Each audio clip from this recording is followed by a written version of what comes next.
Yo, what's up, y'all? What's up, y'all? It's your man B. I am the brand once again. Coming to you with another book review. I got two good books for you right here, and we about to check them out real quick. But first, I wanted to let y'all know, about everything that's going on. I want to let y'all know about if you need any information or resources in real estate, let me know. Um, I will have my website up and everything together for you to check out. And like I said, if you have any questions, let me know. Second, you can check us out. Hold up. I got something good for you real quick.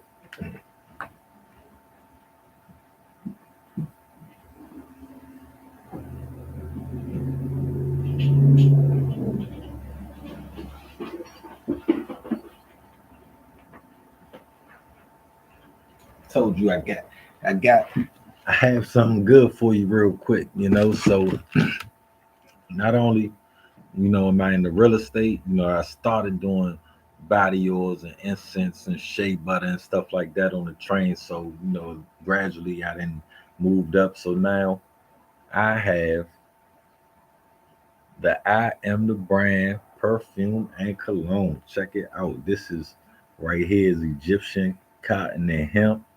This is Chocolate City Oud. And I got another one called Bergamot Tea. Bomb. You gotta check it out. Plus, we got the good soaps and everything on mrsnature.com. So check us out right there. We got the good soaps, the good black soaps and everything. Uh Telling you, once I start using these natural soaps, I never use Dove again. But without further ado, we're gonna get into the books. And first, we're going to do Anne Rice. Anne Rice, Interview with a Vampire, because this book is has a uh, it has a reboot, the in on TV right now that you can check out. It also has a movie uh, featuring Brad Pitt and what's his name, Brad Pitt and Tom Cruise. Um, So it's a really good book and really great adaptations. So that's a good thing about this particular book. Um, Again, uh, Anne Rice, The Interview with a Vampire. And so in the book, it follows, if you haven't seen the movie or anything, it follows Lestat, Louis, and Claudia. If you saw one of my lives the other day, I slaughtered uh Louis's name. I was calling him Malik for some reason. I was thinking of Man in the Iron Mask, but we could do that book another day. But because in that book, the twin brothers are named Louis and Philippe. But anyway, so this book starts off in Louisiana, what I'm saying, and it starts off during antebellum time when, it's still slavery and everything, and uh, Lestat ends up turning Louis, and you know during that time, you got people that's really superstitious and everything, and then uh, the people end up starting to come out missing, and then in it they depict the slaves looking at them like with suspicion, like, oh, we know something up with y'all. We gotta stay away from y'all. But to stave off any of all of that suspicion, they would just go around and murdering people, taking their blood and turning them and stuff like that. So uh, what happens is they end up turning a kid, a little 13-year-old who is Claudia. This is taboo in vampire culture or whatever. And so what happens is this kid ends up having like a huge lust for blood and stuff like that. And it's taboo because the child would never grow old, so they always have to walk around as if she is, as if she is their daughter, or they're her guardians, and they have to change up throughout the ages because she never gets old. And they have to move because people end up getting suspicious about this girl who never gets old. But throughout all of this, Claudia becomes uh, in love with Louis, and stuff like that, and it really gets into the craziness of you know uh, the whole pedophilia thing, and then not only that, it gets into a lot of the hate and lust and pleasure of you know of how Louis feels, because he really doesn't enjoy killing people and slaughtering people as Lestat does. Lestat is bloodthirsty. He loves it. He enjoys it. He internalizes it. But Louis, he's not so much like that, and he ends up, and it makes it a very contentious relationship. So when you start to watch it, I mean, when you start to read it, it's like, whoa, it's a lot of crazy little situations going on in here. But like I said, it's a really good book, and it's damn sure creepy, and uh it's wow. It's wow. This is one of the books that I was like, it was a it was a pleasure reading, because I didn't think it was going to be so good, and I love it when I come across books like that, But on to the next one. This is The High Frontier by Gerard O'Neill, and this book actually talks about space travel. Uh, I I guess it will be considered fiction, but I would say it's fiction based off of actual science. So Gerard O'Neill, he's a renowned physicist. He taught at he got his PhD from Cornell University, and he taught at Princeton University as an instructor and a professor. So he's definitely uh, knowledgeable about the particular subject, and it's pretty much based on a lot of the physics and stuff that's already known. The High Frontier goes in and um, talks about how we would colonize space, pretty much, uh, with the technology that was available when this book was written in 1977. He uh, he hypothesized that we should be able to have colonies in space by now, by 2020. Uh, I mean, and if you think about it, um, it should be possible right now, because of the technology that we were able to have on the moon. The technology that he says that is needed in the book, it's already here. It.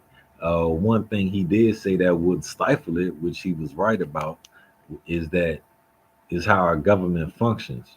As far as um, there's as administrations change, as you know, we as we as the government evolves, there's really never a consistent budget when it comes to NASA, when it comes to space exploration.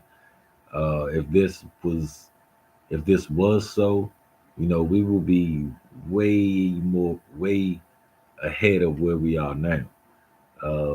Money back when money backs an industry, then that industry can has the room to innovate and create exponentially faster than what they can do on their own.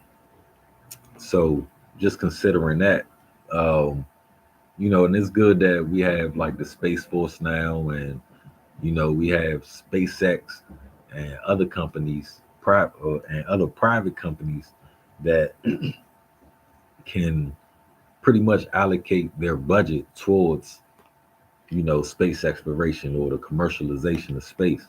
But yeah, this is really what this is talking about, and it talks about how we will start at the moon, and then we'll go to Mars, and then what we would do is uh, use these two bases to catapult into the asteroid belt, and you know and progress from there. He was saying there's plenty of minerals and resources out there for us to extract, for us to use to our benefit. The only thing is, it just seemed like almost viral, almost. Like we're just gonna go places, use up all their resources, and then move on to the next place and stuff like that, and just leave that other place just abandoned and decrepit. So it's like it's almost parasitic the way you can look at this as far as how humanity is to expand out into space. Um, One thing that really stood out to me was well, and this is one reason I love reading books, because oftentimes when you're reading books, there's a lot of cross subjects, that you get in books, so it may talk about one thing, but then this economics may touch on socialism, or it may go into mathematics and stuff like that. So with this, he touches on a bit of uh, socialist, or not socialist, sociology. He touches on a bit of sociology when he goes on into explain this, and then he talks about the utopia, and how utopias function, compared to how he assumes that the space colony would function. So in doing that, he makes a great explanation of utopias, and why they may not be for everybody. But listen to this. We should realize that the humanization of space is quite contrary in the spirit to any of the classical utopian concepts. At the heart of each utopian scheme, including the modern communes, there have all nearly always been two very different, even conflicting ideas: escape from outside interference and tight discipline with the community, freedom and constraint.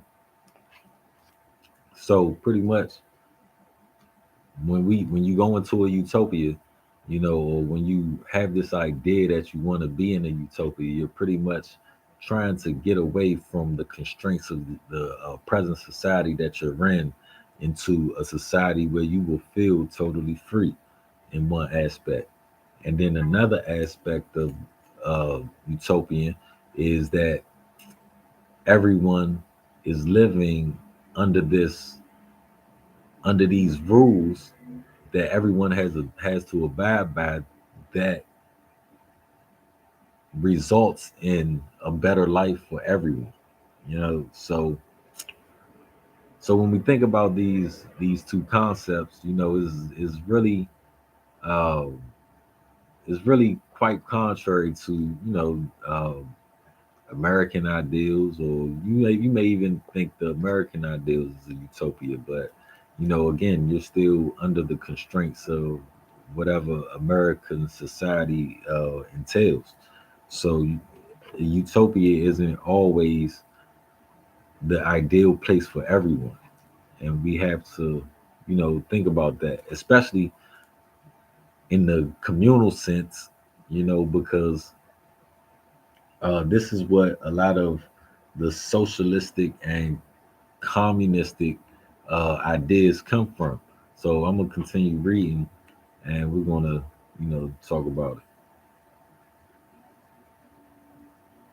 It says the space communities would be in contrast to the classical utopias in part because they could escape so much more successfully.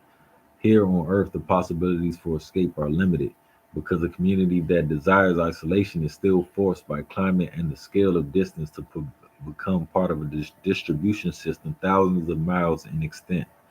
Indeed, one of the unpleasant characteristics of modern industrial life is the regional differences tend to be iron flat by the economic pressures toward uniformity.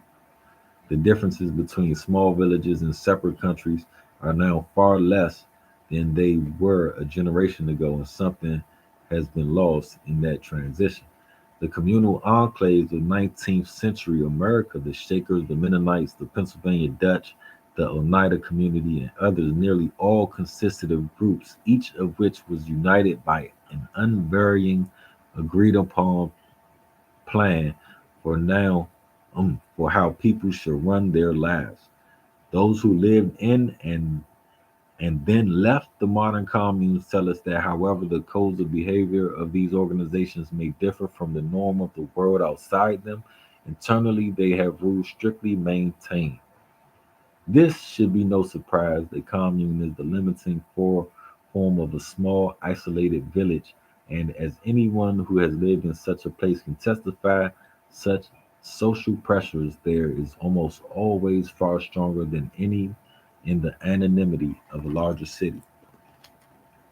So, from that one passage, you you can learn a lot about utopias, and it can definitely uh, expand your curiosity to learn more. So, when I'm not totally for utopias. I think it's a great idea, but the practicality of it, I don't think is, you know, for everyone. Like I said, I don't think it's for everyone. It can be very efficient, as you can see with the Amish community and with, other small community, even with the Hebrew Israelites. Even uh, with the Nation of Islam. It can definitely uh, be efficient. However, it can often it can often be off-putting to an outsider, and you can also often miss out on a lot from the outside. But yeah, these were some two great books that I think we should read, especially the High Frontier, because, like I said, there's no reason the way he explains it. There's no reason why we shouldn't have space colonies right now. Because the technology is there. The resources are there. The We just need the money and the initiative. You know, and for your entertainment, as always, Interview with the Vampire. Check this joint out. It's a great adaptation on TV right now, and it's a great adaptation that you can watch as a movie. Like I said, Brad Pitt and Tom Cruise is in that joint. If you haven't seen it yet, check it out. Hey, and it's your man B. I am the brand. Like, comment, subscribe. Hopefully, with the more I do these, the more I get better at it, and the more I grow. Support. Hey, holla at me. Peace.